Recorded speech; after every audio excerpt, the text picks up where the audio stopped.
centuries ago, when the residents of the royal home went to church, they sung not songs or hymns, but psalms. That psalm singing tradition's been refreshed for new generations by new translations, one of which is sung first in New Scottish.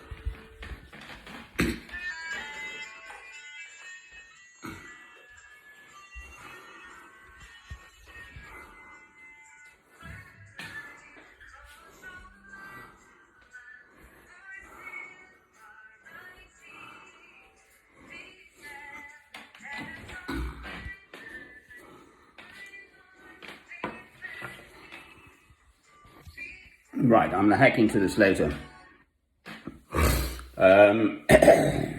I think it's very beautiful, but there we are. It's just me, I suppose.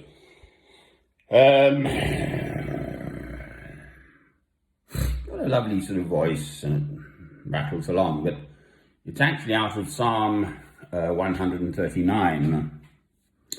And verse 16 for me is the kind of important, especially important one. I mean, the whole psalm, but.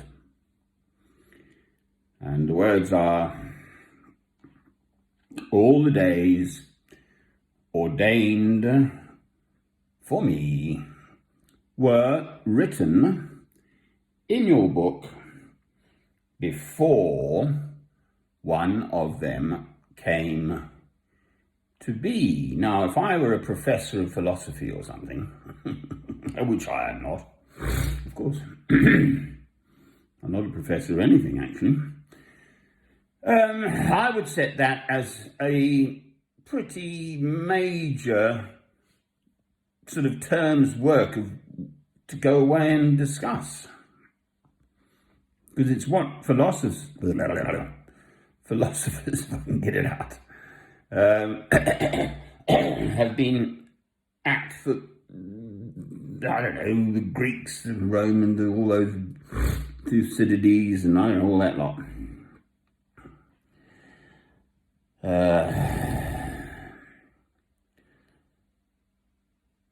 Do we have free will? This is the underlying to those simple little words in that one single verse, in one single psalm in the Old Testament. All the days ordained for me were written in your book before one of them came to be. God's got us all lined up to do what he wants us to do. Help.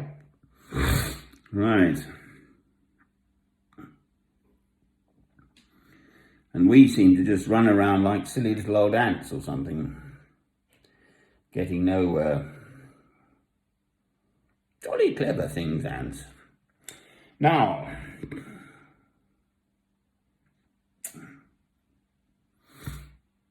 if I'd known, I've just hit the big old 64. It's only a big deal for me because I'm of the era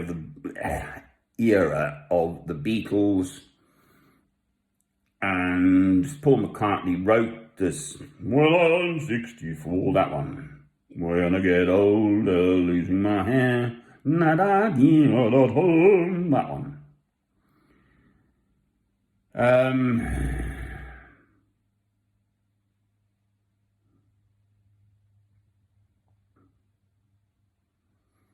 He was only 16, Paul McCartney, which obviously is a quarter of 64.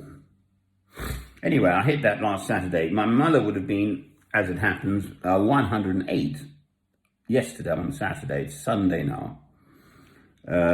She popped to clogs, however, on Friday, the 22nd of August, 2008. So she's been dead now for sort of 12 years. She was born in 1912, my mother.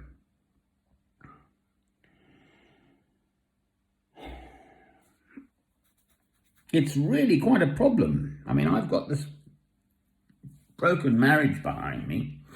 Anyway, my son, Robert Francis, committed suicide at the age of 18. He'd be 28 this year on November the 12th. Okay, that's my personal tragedy. Now, so I went into St Albans. I'm living in a nice sort of a flat. 1-bedroom flat. All very nice. Heating and lighting and cooking and washing and etc. In Harpenden, Hertfordshire, where hurricanes hardly ever happen. Why do we have to hear about American politics on the BBC? On and on they go. I really don't give tuppence what the Americans are up to. That was an aside, by the way. Right, so Tempus Fugit.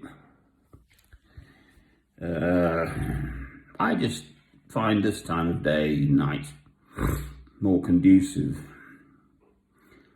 St Albans, I spent much of the day there. I have a friend who's a Christian, and he puts up a stand and kind of prays and speaks by the clock tower, at the bottom end of St Peter's Street there in St Albans. But I'd not seen him for over 6 months, because of COVID, etc. So anyway, he turned up today, and then there was another chap I know who's quite a bit younger, but also a Christian, and then 2 or 3 other people whom I know because I used to live there, which was nice. Christ said, I wanted to get to this. I've just reread it. It's the last chapter of the Gospel of St. John. John, of the Gospel, Matthew, Mark, Luke, and John. Right. Christ says to Peter, feed my lambs, take care of my sheep, feed my sheep. Now, as a Christian, it's perfectly clear to me what that means. That means with spiritual food, which is much, much, much, much, much, much, much more important than ordinary table food. I've always wanted to be a doctor of souls, not of the body. I come from a medical background, and I did originally start out training at, as it happens, Bristol University, which is where I was. Training to be a medical doctor. So, we're a medical family. My brother's in Harley Street. My mother was a maternity sister. My grandfather was a Guy's MD, whatever.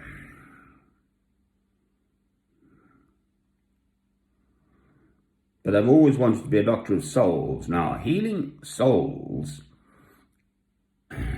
is so much more complicated business.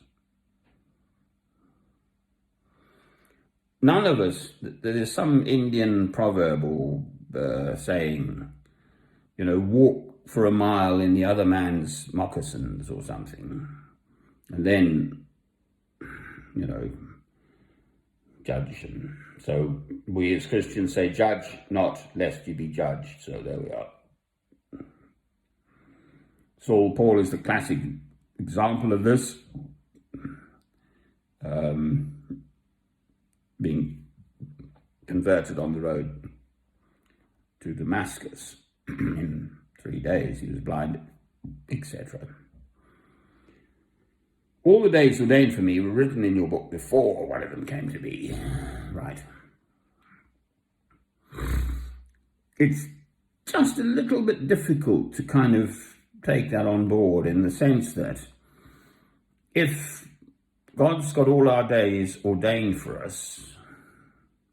I mean, why bother? Why bother thinking? Why bother trying to decide? I mean, if you've ever tried to do something and God doesn't want it to happen, it just jolly doesn't. That's my experience. Whereas if God wants it to happen, it just sort of falls into your lap. And look at your life. For instance, the meeting of your lifelong partner. So often those stories are just completely, as it were, on the surface, happenstance. You met so-and-so at a dance or, on a bus or could be anything. Oh, and then we've been married for the last 50 years, by the way. There are many stories like that. Anyway, ramble. All the days ordained for me were written in your book before one of them came to be. And here's the music.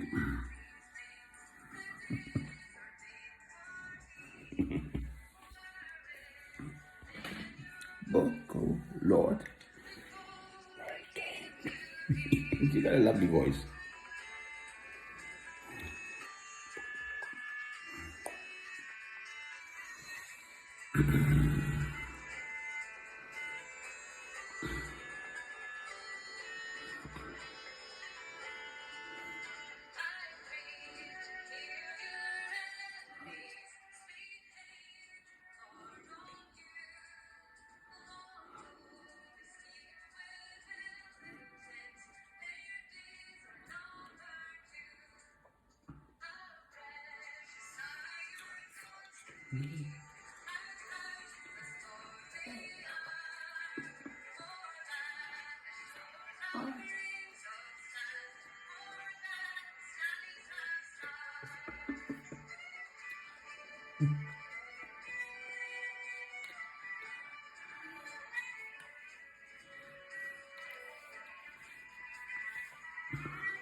Heart of mine, these anxious thoughts,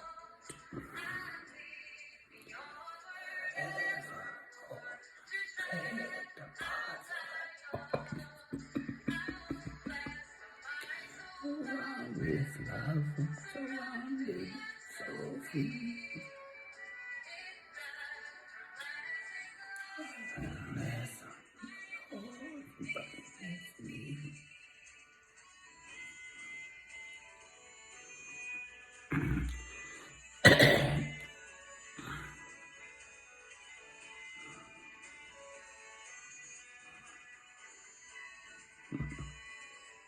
That's it.